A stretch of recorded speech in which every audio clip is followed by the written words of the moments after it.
Today's video is Chaos Gods in the Warhammer universe. But before we start, you'll get good luck tomorrow if you like this video, and click the follow button. In the fathomless expanse beyond mortal understanding, where reality itself quivers on the edge of oblivion, the Chaos Gods reign supreme. Each one is a terrible and beautiful force. Still not as beautiful as your mom, but their presence is felt in every corner of the galaxy. They are neither living nor dead, not bound by the laws of time or space, and their whispers are the breath of madness. These gods are not born of some celestial hierarchy, but from the emotions and souls of mortals, feeding on them like parasites, yet exuding a dark radiance that inspires both dread and awe. In the heart of this nightmarish realm stands Khorne, the blood god.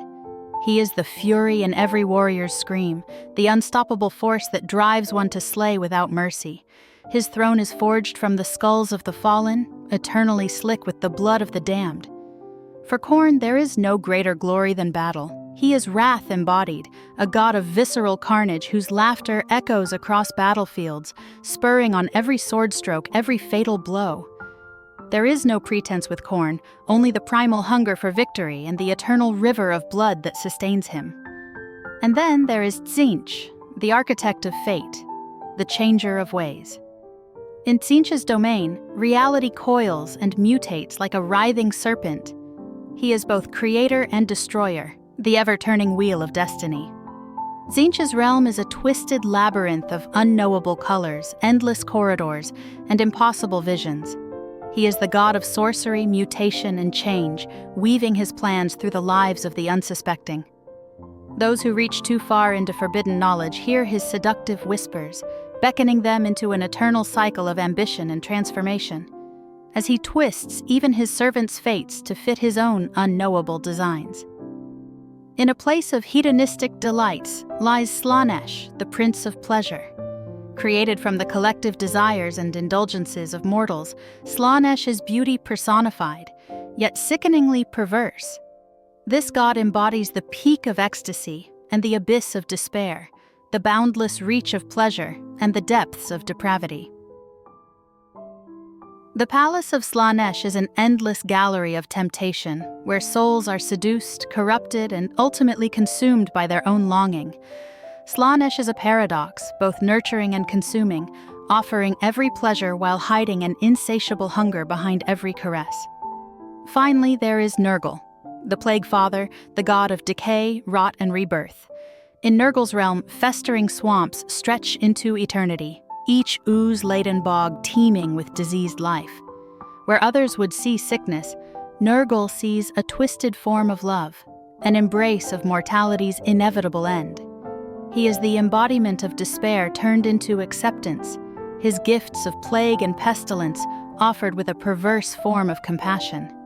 His followers worship him as a fatherly figure, welcoming his gifts of disease as a means of transcendence, an escape from the pain of the physical world. To Nurgle, decay is not an end, but a beginning, a grotesque renewal that echoes with the laughter of his bloated, rotting form. Together, the Chaos Gods weave an eternal tapestry of corruption and destruction, each vying for dominion over the realms of man and beast. They are omnipresent yet unseen, existing in the dark corners of every soul and in the deepest void of space. They are not gods who care for the universe or the mortals within it. They are expressions of primal urges, cosmic forces that care only for themselves. In their service, one may find power, but the cost is always the soul, the mind, and the very essence of being. Beyond these four, some believe in even darker shadows cast by the great gods, echoes of powers like Malice, the god of anarchy, rebellion, and self-destruction, who loathes even the other chaos gods, or the horned rat, worshipped by the Skaven, embodying disease and ruin.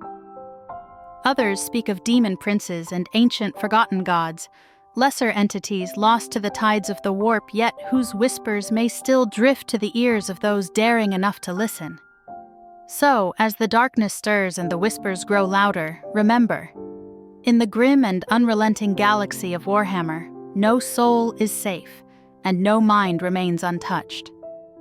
The chaos gods and their twisted kin are ever watchful, ever hungry, lying just beyond the veil, waiting to consume those who stray too close to forbidden power.